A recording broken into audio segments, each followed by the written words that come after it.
All right. Come on. There we go. All right, everyone, this is Ming Wong, doctor, State Geological Hazard section head. We've known him for many years, and he's going to talk about the past, the present, and the future of the hazard section. Well, I guess I'm staying here too long, I guess. This is the purpose of here. I've been through 12, 13, in the between, and now we are in the 14th, right? Survey. So I thought that this is something, it would be good to share what I've been through under two and other, there's two intern, including Drew is 1 year last year. So that's kind of what my motivation. Really try to see where our session started, and really the person next also here. That's great. So I remember my first slide is there. Let me start it.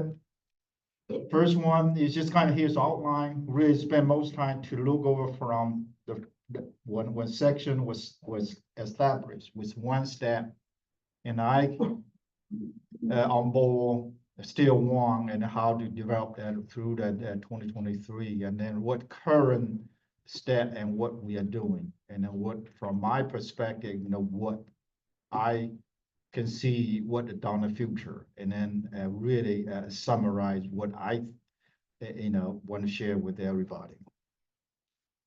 So if you look here, the hazard session was established the October 1998. This only single step that is now a chair of the ES and a Hartnell professor. So he started, and really his main job, I know, is really network operation, helps the street and doing the near survey geophysics. That's kind of where Ed started. And you can see here with the network, I mean, the year 2000, before that, when I came on board, really, you see that's the old drone. So you had to change the paper. That, I think that time we had to change every 2 days. So you can think about every 2 days we had to go over 309 and change the paper. So that's kind of where. And then here what happened in 2001. And Ed, get out here, go move over there, start the brand new assistant professor. And I agreed to say, hey, okay, I'll be back. So I take that is still only myself.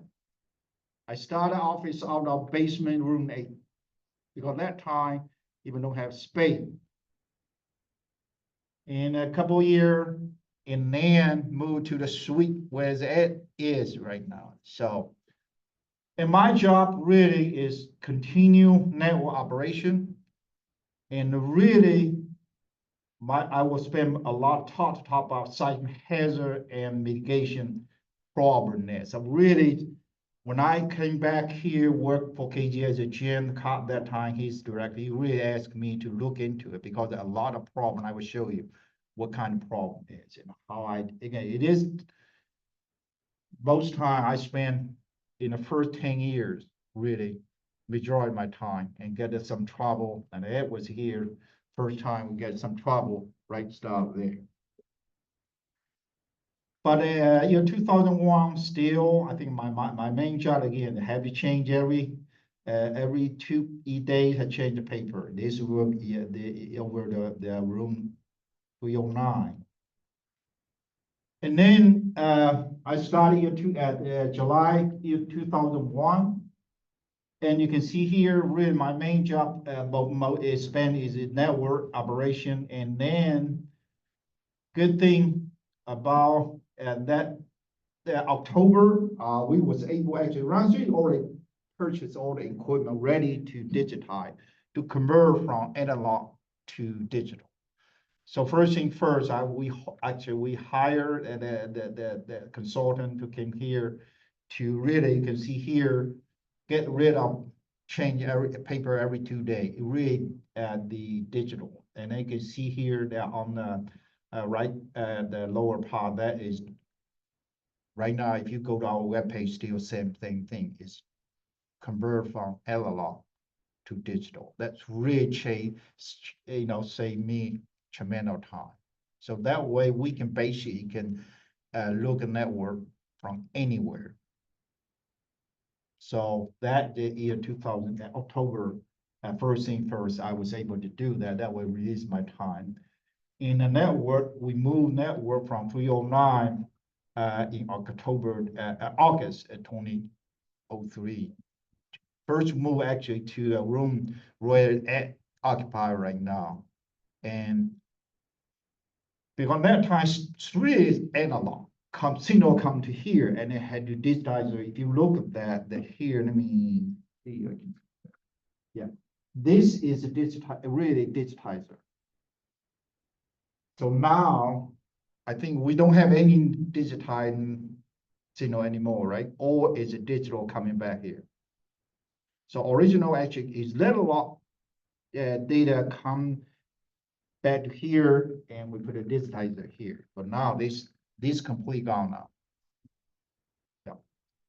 So first thing that way we get done, and that will move here. So that is where after that we just expand, and whenever it's digital is easier. So now let me focus a little bit time to talk about why we had to study to look into site hazard and mitigation policy. So really you can see here is that when I came back here, and actually the quick story, my official starting date is July 1st.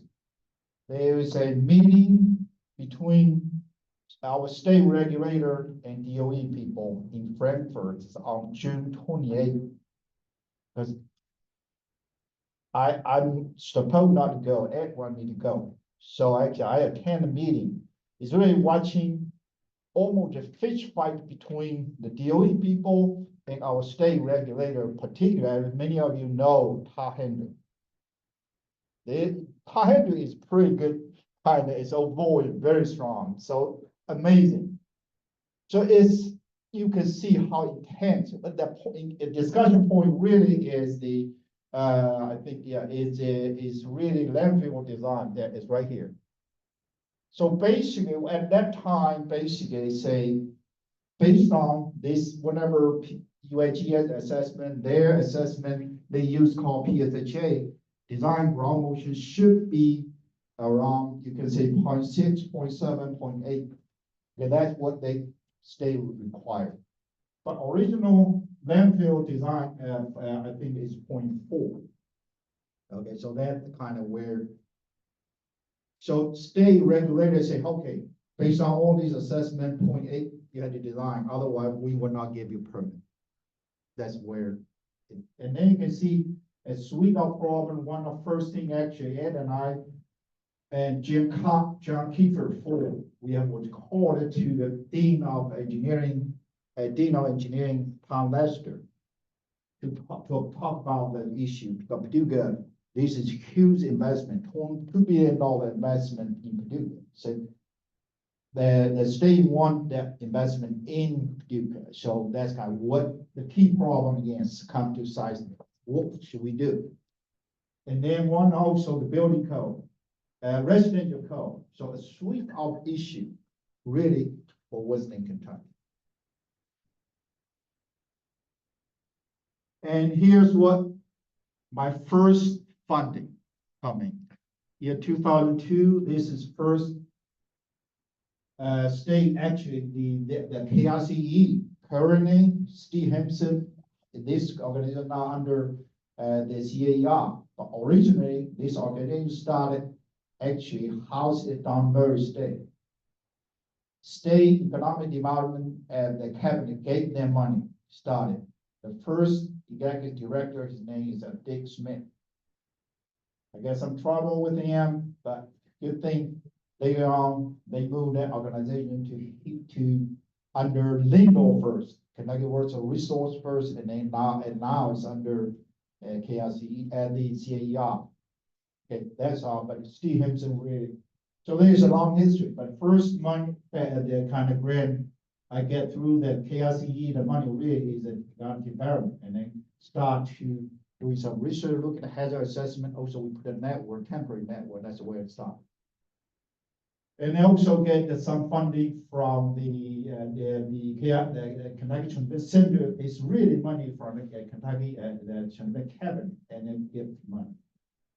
And the good thing also, because that was put me as an assistant, adjunct assistant that started in 2002. That's kind of how it started to involve.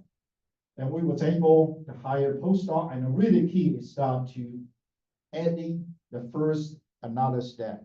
That is in July year 2002. That's now it's 2%. All right, and then because we have one student and start to work with student now. So really, if you look at in this country, in terms of earthquake mitigation policy development, you can see really start with the USGS make a national hazard map. And then the group of the engineers called PSSC really produce and then to take the map and then combine with engineering consideration, economic consideration, many things, and then they come out, okay, what the map they should use as a design base. And then really produce a document called NEHR provision. And then after that, and it's all kind of federal, state, and non-governmental organization take that provision to develop all kind of regulation. Federal level, state level, local level. So you can see it's very complex, complicated process. But really thing is what I can look now is really communication between from here to here to here to a different level of organization. What really come back to the USGS has a map. What really is map? What the meaning and how they convert that into a regulation. So, but you can imagine how many people involved, how many layer organization is really communication is very, very difficult. I started really sometimes I don't know what it means. Many terms. Now here is kind of what things have been done. I think for us, for me particularly, first we need to research. You know, get our network, get more data. So you can see here, and you can see here, we established, it's really called QSO. It's really only us have this deep borehole strong motion observation beyond California. So that's kind of how we pay attention to research. Okay? And you have to write paper. There's like a set had to do the PhD, right, study. That's how improve our the scientific that. Really, I want to focus on the communication. Communication is difficult because you have to communicate with professional community. Also, government agencies, federal, state, and local. And other non-governmental. So here that's a try to highlight this kind of, when Kentucky, when we facing the residential code, I personally myself had to sit down with the Kentucky Structural Association Structural Engineer Association of Kentucky called CIAL. Really the key person is Mark Howard. He's already retired, he's a structural engineer. Spend hours to kind of to talk to me and say what really means the ground motion, why this is right, why it's appropriate. It's taken a long time because first thing he told me, hey, KK is just want to lower the number. That's what we want to do. I said, no, I wanted to give you the information here, what based on the best estimate we have. This is what we say that level should be considered. it takes a long time. So that's and then meetings after meetings, and then there's sometimes, some get in this very, very difficult situation. Again, this is the communication, the professional community. You had to write a peer review paper. A lot of time they particularly like the UAGS, people don't, do you have a peer review paper? They ask you write in your paper. So sometimes get this peer review paper probably over a problem, because a lot of organizations being controlled by a certain group of people. Imagine. The other thing is also, again, our stakeholder is the local state. It's not necessarily they need a peer review paper. We need to write a KGS report. So that's, you can see here, and really I want to highlight here, first thing first, when I come back here, we're hosting a workshop, bringing more than 100 people from federal, state, not again the engineer, regulator in election, to talk about what is. And also I highlight this also our one of publication. Really UAGS, and they sending 3 people here in the Jim Cotton, myself, Ed. We sit in this room, face to face, to talk about what hazard that they are making, what really mean. So that's just kind of the thing we had to go through. And what really, through the years effort, what I really find that is a real communication problem. What really UNG is the map. What is it? They cannot explain what it is. I will show you why. And then when Mark Colwell, which I already mentioned, resident code, he just kind of went there, okay, he called UNG as this group head of the mapping, Franco. He says, oh, engineer told me they want this map. On the other hand, because NEHR map is really dictated by the FEMA, and he called the other person, FEMA person in charge of this NEHR report. He said, well, they told us that is the best map, best assignment map. So it just become not any expression, it just say who say this is the best. So he kind of said, I just don't have, so we had sit down, go over it, and then finally he said, oh, okay, I think this we can settle out. I will show you that. I think I will show you that what final we decided to use for our residential code. Right now, still in the Kentucky code. There's several revisions, but still use that. So very quick, again, this UAG is basically how UAG is make its national hazard map. Very, very complicated process to put all scientific information together. That where the fault is, how often the earthquake occur on the fault. It's a very complicated process. Get the best so-called, they always call it best scientific information, data. But really, put all this into the model. Assume it don't need to get, I will not get into it, but this is a called PSHA model. And what come on the model is a set of curve, hazard curve. Right? So that is what your GS is doing. Now just take a look, closer take a look. First thing first, when I came back, I said, okay, assuming this model is a perfect, right? Let's do a simple test. If I have one single earthquake every 500 years, put in there. Oh, right. Yeah. So what this model will output will be, but the output is tell me you can have 1 million earthquakes. This is what it is. It doesn't clearly something wrong. Right?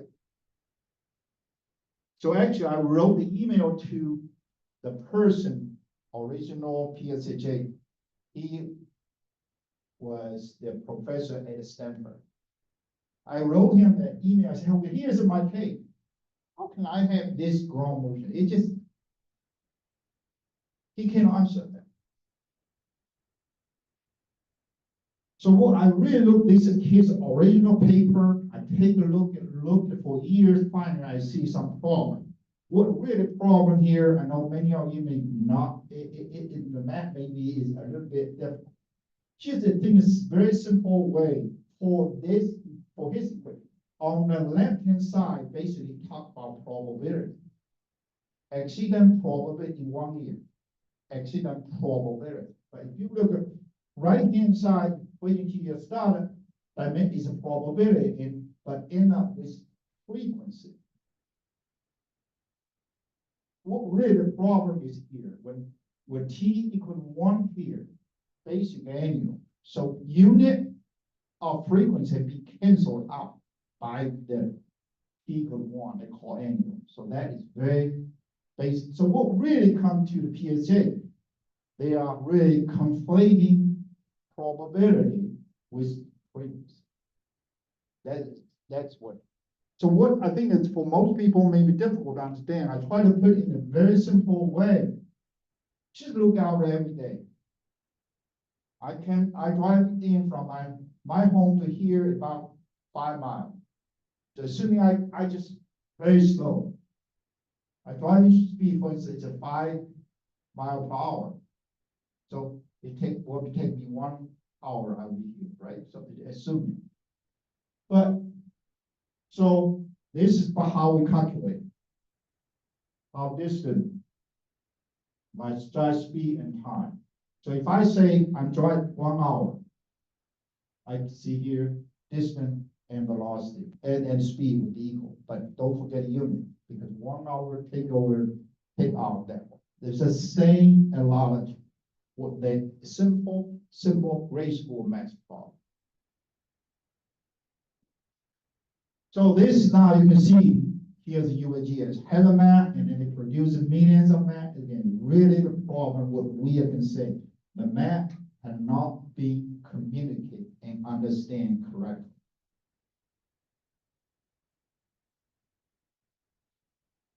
I made this point last month. I give they call lightning talk last month in UAGS workshop. I present that, I say, hey, they saw I had to agree because there's a group of people, including 3 UAGS leading person.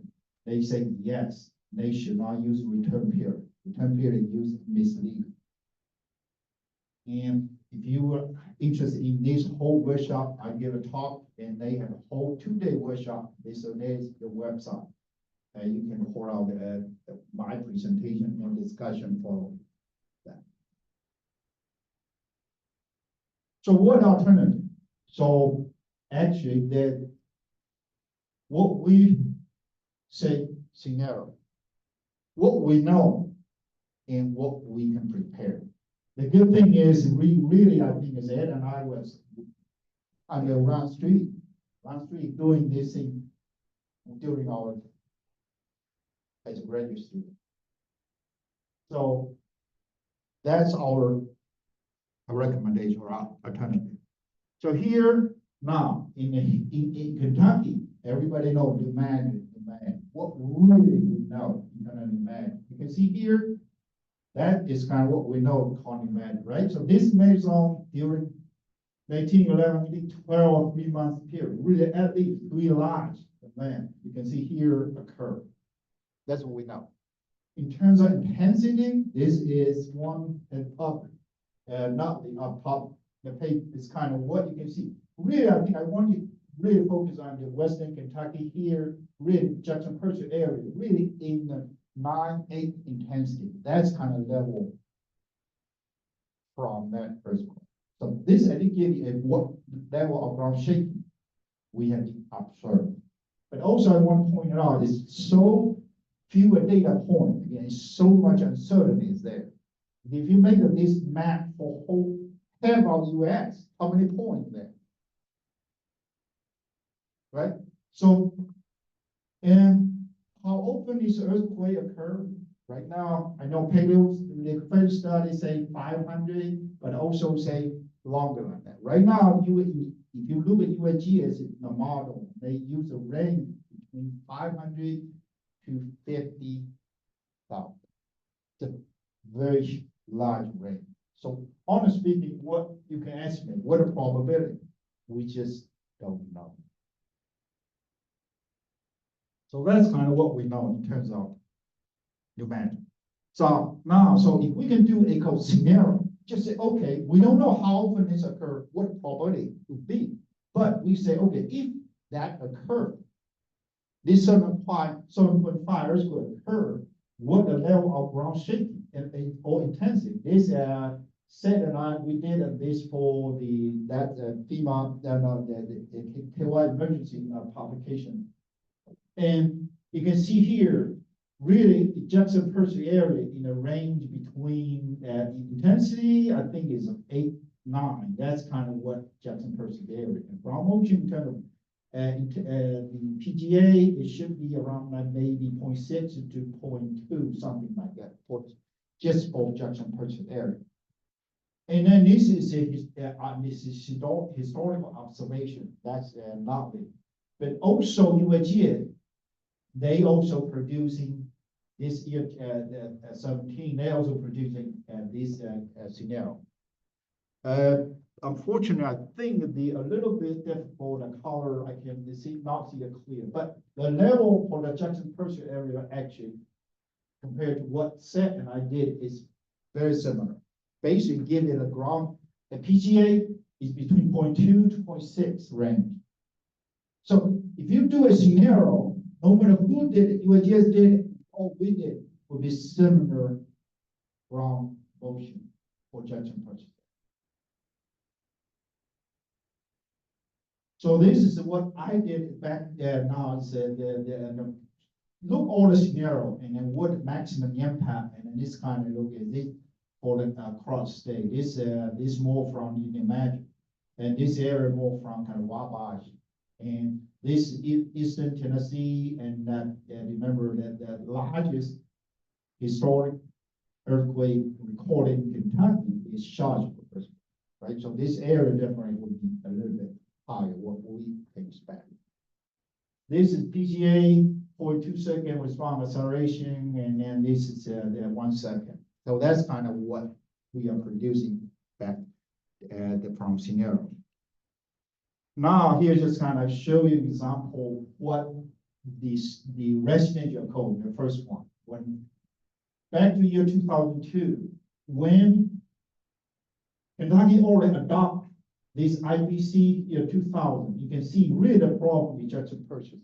If you look here, there's 6 counties, including McLean County, that's where Paducah is E zone. But if you in E zone, basically, you have to pay the professional geologist or geotechnical engineer doing the foundation investigation. And then you have to hire a structural engineer to do a special design. So that's a problem. And then, and that's okay. So that's, I already mentioned Mark Hallwell. So what kind of level they should consider, the state should consider. So here is, I already mentioned, and that's where is when I was a student on the street, we did a scenario. Okay, if you look at PGA here for the juxtaposed, 0.6, 0.4, 0.3, that's kind of what we looked at. So we recommend this level they should consider. So, and then because they don't want to use our product directly. They want to say, okay, they want the federal. So this is USG also producing, this is, look here, it's 5%, not 2%, all right? So whatever.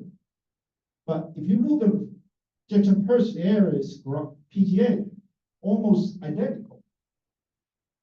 So this, I said, okay, let's use it. They're happy. So he's happy.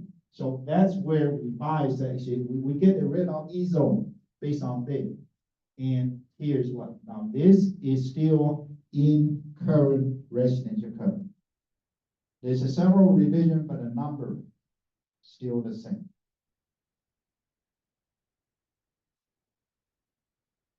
This second, remember I got about 45,000. I got money from the Kentucky as a Transportation Center, and then we put together a report. And really, this is what currently our transportation cabinet for a bridge design use. This is federal law because kind of they are not, again, they are not using the 2%. This is really 5%. But the key thing I want to point out, this is for ESTO, is bridge engineer. You see, called 7% PE. What is it? Different organization, they use different calculation. But what it means, it takes me several years to finally figure out what it is. So this is in communication. Communicate with the civil engineer on the building, but on the other side, you talk to them in the bridge side, use a different term. So this is what, right now in Kentucky, I think most of the bridges use this map. The other thing I already pointed out, the ULAM field, it took 10 years. No matter what, they change, if you use a PSHA, the number, you can see here, I give you a number. It's really lower, I think 0.5, higher in 0.8, even 1G, if you are current at the UAG assessment, year 2000, brand new result. So that's, I already pointed out how they get into the fish file. And then really took years. And then what we did is, okay, let's do a scenario calculation. We can do a PSHA, also can do the scenario calculation. And if you look at scenario calculation, we say, okay, if you look at PSHA, we give you about 0.5. Yeah, that's pretty much the low we can get. But if you would do a scenario calculation, then we give up a can cut half. It's 0.25. That's our report actually that we submitted. So actually, finally, had our solid waste development as said kind of okay. Ask the DOE. So why don't you do a scenario calculation? So they did. They hire somebody did and the calculation come out on the bedrock is 0.36. That's done by 10, and also because at the particular different plan is about 100 meter sediment. So you have to consider the sediment effect. So what the settle final approved design is 0.332. It took a whole decade to resolve that. But really, they finally accept our recommendation uses scenario. So right now, I know it has here, I think money is a bank or not, I don't know.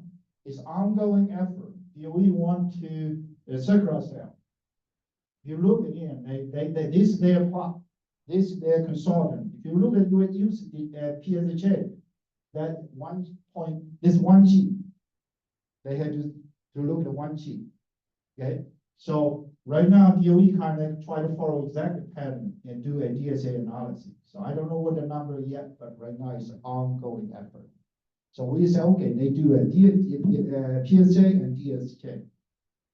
We would, see what the number will come out. So that's kind of really give you a whole really in terms of earthquake. So you can see our whole earthquake really is a program, network operation, research, and policy advice. So I call it as a program. And then in year 2011, land transfer somehow get transferred to our section. So that we started landslide research and started program too. Yeah, this is year 2011. Yeah, we kind of really earthquake program most activities, earthquake, and also work with that more near surface study. But really no landslide. So start when map transfer, our section started in landslide. So year two, the really now, the second period where I look is really at 12 to 2018, that's really, I want to kind of show you what the landslide program grow, how we grow. And the earthquake, set was higher in, also in 2012, really, he kind of take over this network, the network and the research really from there. So let me, on the next few slides, really focus on the landslide program development. When Matt transfer, you carry with these landslide inventory. Right, so that's kind of first thing he's doing. So right now, I think that we keep improving that and add more landslide, also include more parameters, more kind of get that information into it. And then Matt also pursuing his PhD study, right? So really here you can see that Matt also started professional and public engagement. But in order for us to develop programs, we need to engage communication with the stakeholders. Right? You can see here this example. And then bingo, first money, Matt was able to get in year 2014, get a 10,000 from Telecom. That started doing the implementation. And also, during that time, I think Jerry was the interim, so also get some KGS money, right? We purchased some equipment with Telecom, also KGS money. That's how we started. And again, we started want to really make a credible program. You had to start write a real paper. First one, Jim Fern actually helped get the first paper. Year 2015, and then bingo, here's a hit goal, start to get funding. So I will have last slide on this project, and that's it. And I think it's really not necessary because really how Matt developed get his data, where's get data, and how we research project paper get a PhD. Really, I want to point out that the instrumentation right now is a key component of the EBSCO project.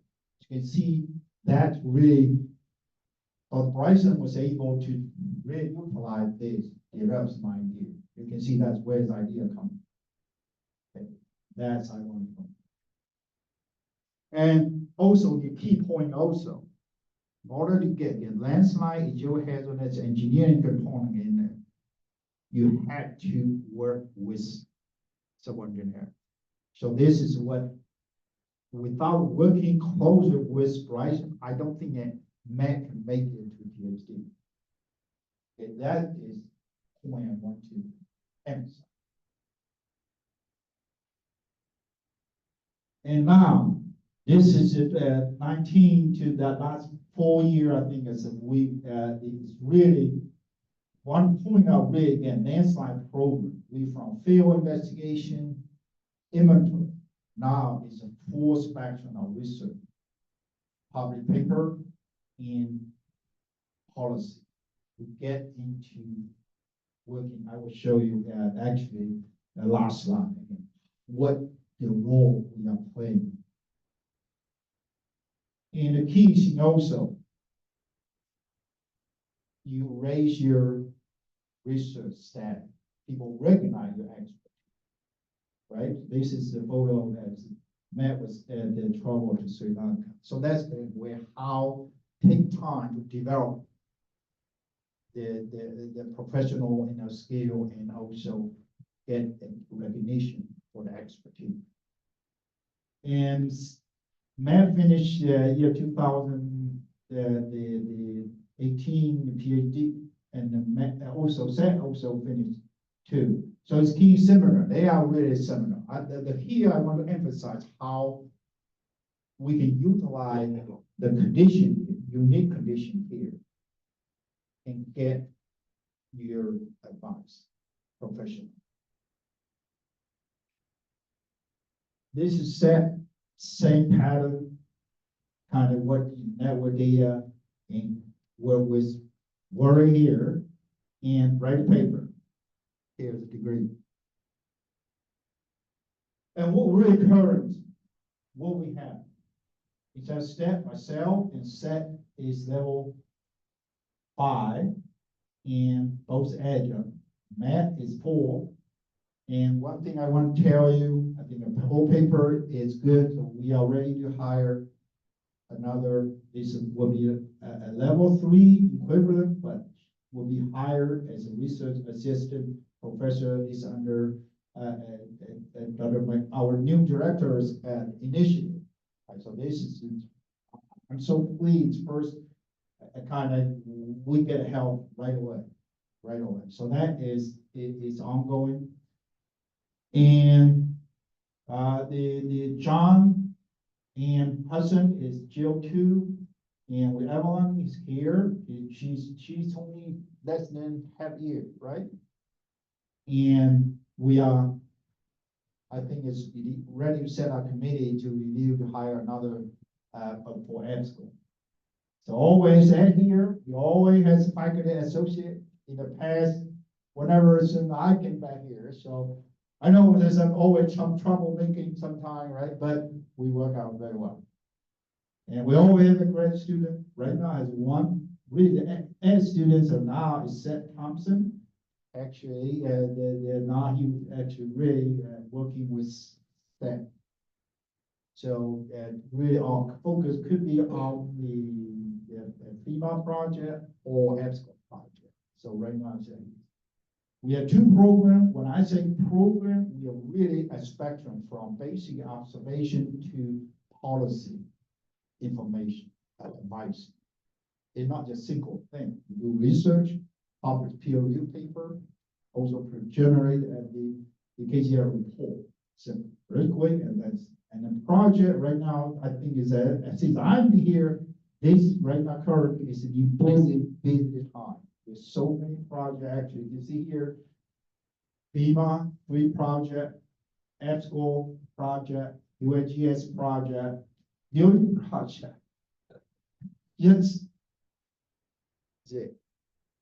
And so I think in terms of publication, I think I would say we down a little bit because I cannot push everybody ahead to write a paper. It's just try to finish a project. This is what I see currently. You know, I don't know how many years I will stay here, but it definitely is numbered, right? And I hope that we should have 2 at the GO5 and 2 GO4, something like that. You know, all this should be added. I think it's a great resource and it really help work with students. And should have a GO 1 or 2, 2 GO1, GO2, and then again, there could be more faculty associate. Right now it's only 1, but could be more. And graduate student, I with right now with 1. We should be more 2 or more graduate students. That's kind of what in terms of staff and personnel.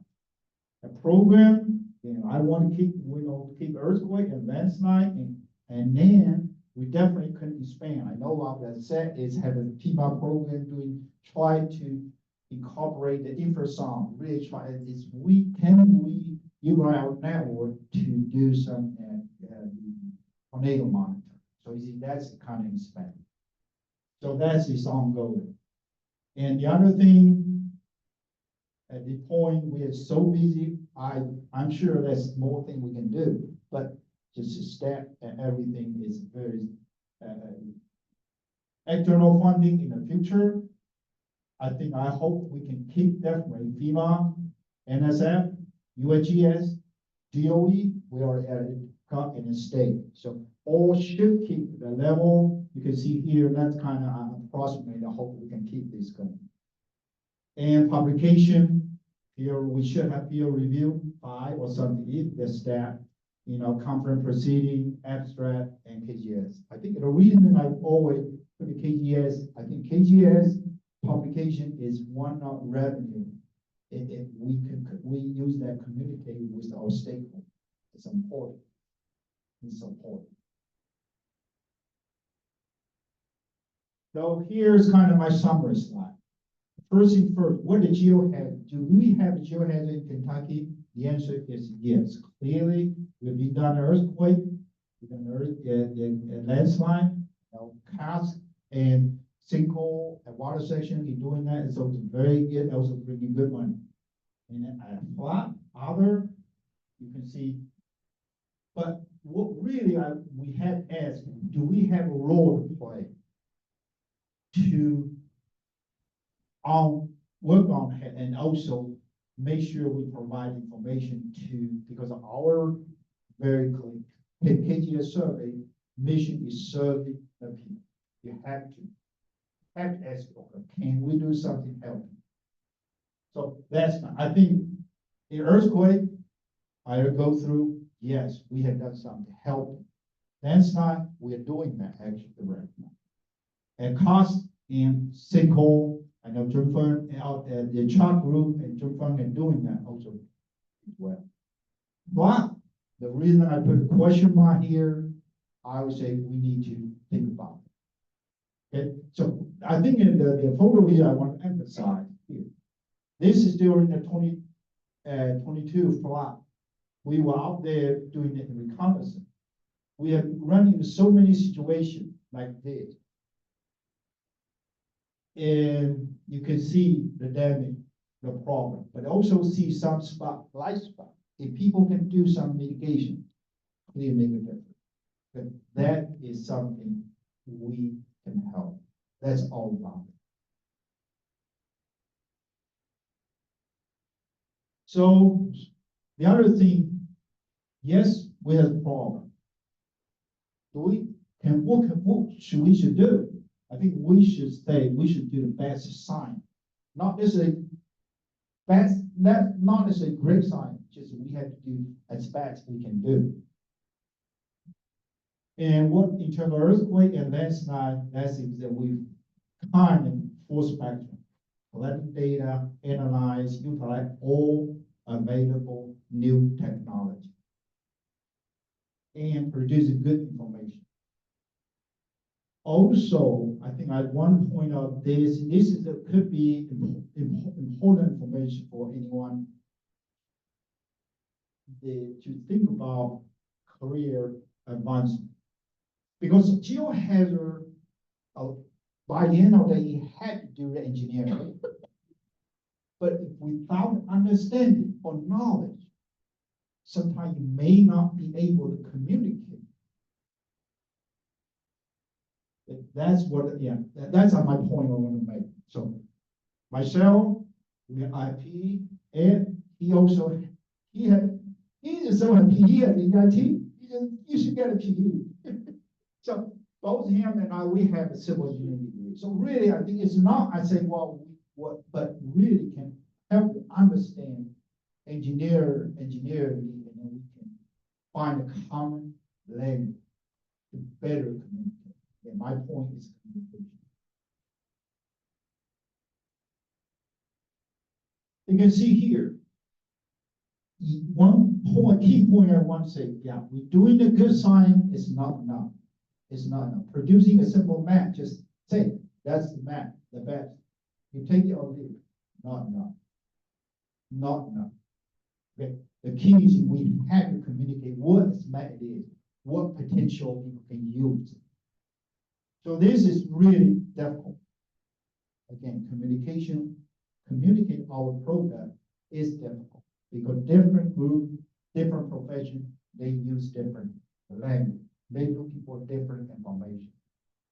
That is, and then you can see here, when I gave a talk to the SSA, this last year's SSA, this professional, so kind of talk to, and this is the National Guard people came to hear. That's exact.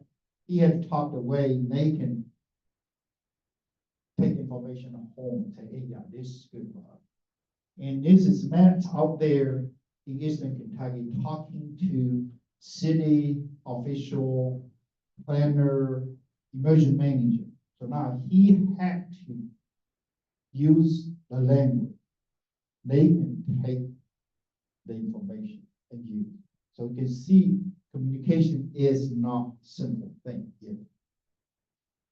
And then profession, also government agency, different government agency, they use different term.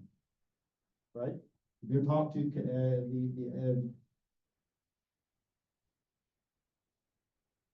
if you talk to the emergency manager, it's different if you talk to the bridge engineer. And also general public is different. So this is a giving example. When I say, when I have to begin with, people at the 2%, 5%, 7%, and 50 years. What is it? I really don't know. Because this really originated from a civil engineer, because this is the ASC civil design considered flat. If everybody say for flat, person, 100 years from, right? So this is the layman. And then they use this equation, describe whatever it is, just this main category called risk. So some people, they talk about 100-year flat, some people say 1% probability, actually in 1 year. They are talking about really same thing, but different. Same thing now, earthquake, same thing. 500 year, 1,000 year, 1,500 year return period. So that is where it's coming. So to begin with, when I was a grad student, I don't know what it is. Because that just, engineers say, oh, that's what I need. So the name said wind, slow, earthquake. That's civil engineer. This is kind of how you compare. So what you do now, we should, particularly me, I can able to say, okay, what is really earthquake? What corresponding mean? That's what scenario we can spring.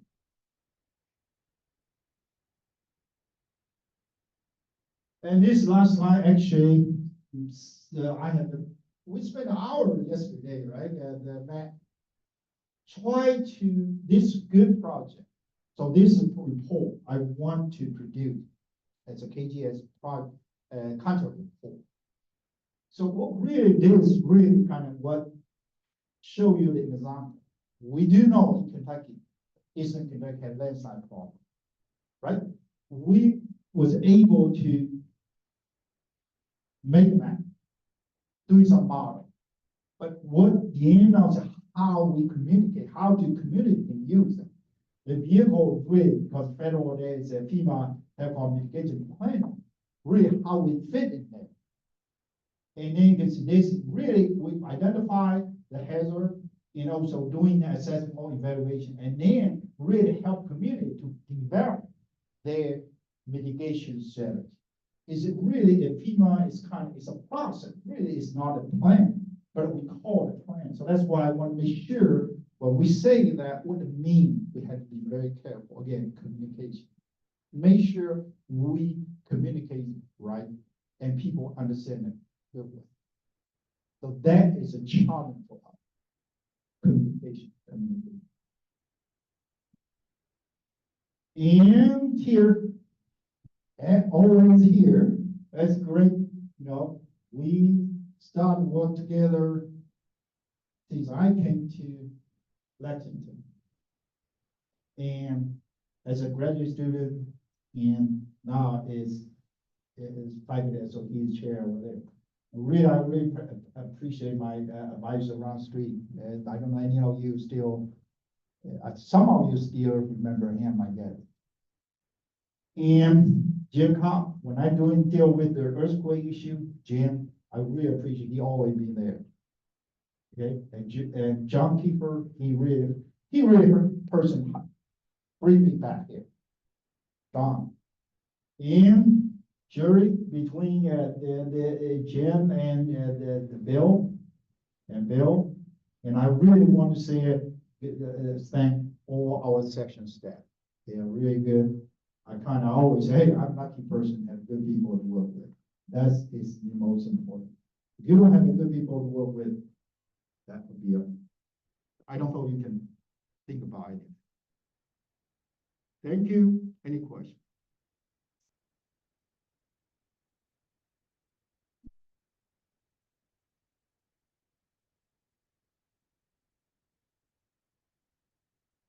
5%, 1%? What's the best one? How do you optimize? So that's why I always compare it to what the scenario tells. That's a very good question. Actually, when I do the analysis for pneumatic, 5% number come out almost identical to the scenario. That's how we settle. Not how actually it's written, will follow. It's just magic. Sometimes it's magic. I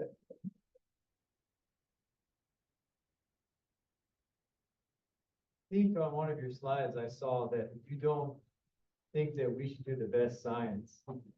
Could you explain that? Well, I think it's here, earthquake, I don't know how can we do a bad science with our equipment, with our resource. Yes, I want to, but first is first, we are talking like a side effect, we assess the borehole here, but we don't have strong earthquake. But how can I use that to do the best side? But if we move this to California, we get good data, have a better chance. Now, if I was out there, that's what I mean. We definitely can do better. Best side. But right now, we're just doing data. In one slide, you mentioned the frequency, probability. You said the difference. Could you explain a little more? You mean landslide? No, seismic, sorry. earthquake. Yeah, Good. But normally, right, so in order to calculate probability, you had to know how often this event occurs. Just like a flood, you say 100-year flood, you're assuming it can repeat every 500 years. This is assumed. Now you can do a probability calculation. But for earthquake, particularly in the type and a 7 or greater earthquake, we just don't know what is. But even taking USGS, they take number from 500 to 50,000. So now you can calculate probability, but it's ranging, huge range. So I think he also is interested in the discrepancy between the dimensionless probability. And so so go back that slide, you nailed it, Mike. Yeah. This one, no, but this is kind of, maybe for most people, it's too complicated. It's kind of too deep. So that's why I just show it with. That's why you do social science. Oh, that's a good point. No, I think a good point. I said it in last month, USGS 2-day workshop. I hear say they already hired a social science to explain their product. This clears the problem. If you guys produce something, you need someone have no idea what your product is and try to explain to the people. Do you think that's okay? You not really do your job. You cannot communicate your result with tell me or tell everybody. Same thing, actually. 2 days ago, I was sitting a 4-hour the webinar hosted by National Academy of Science. Good group of people. They talk about the same thing. We need to hire social science to do a better communication. I would say we should not do that. We never do.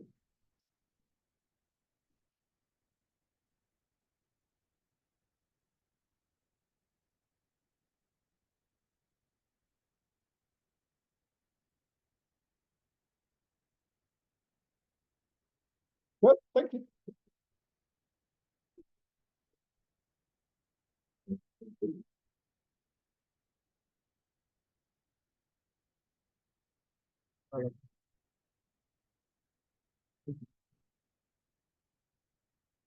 Yeah, I think,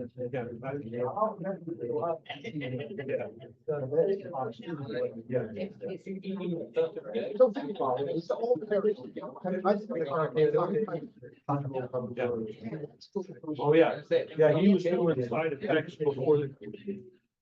I remember.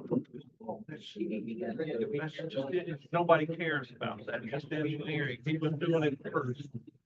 Yeah, do something, that was some, yeah, it's like, oh, that's nobody, that's a lot of money, nobody really. Not real. Real size.